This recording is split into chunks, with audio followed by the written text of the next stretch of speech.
សំឡងបែបខឹងនឹងអូនហើយខឹងអូនហើយណែកុំខឹងអីកុំខឹងបងញៀវអូនទេកុំខឹងអី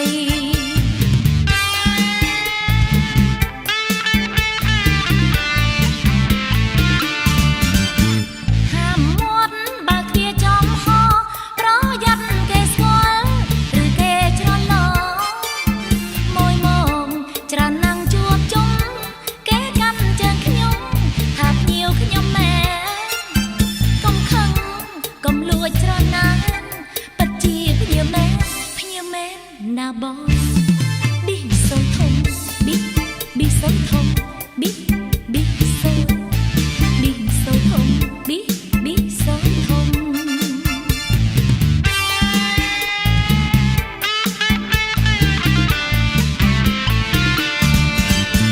ជីងឡានក្រុងទៅធ្វើការនាងបើផឹកស្រាបែបស្រវឹងខ្លាំងជន់យ៉ារលតាមកំឡុង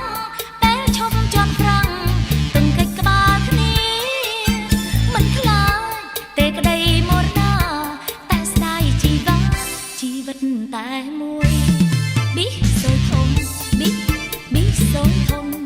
ប៊ីសូធំប៊ីសូធំ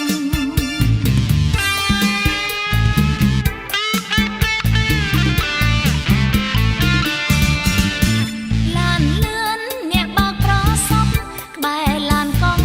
10បើកដូចបងពួយមកចិត្តធ្វើឲ្យខ្ញុំព្រួ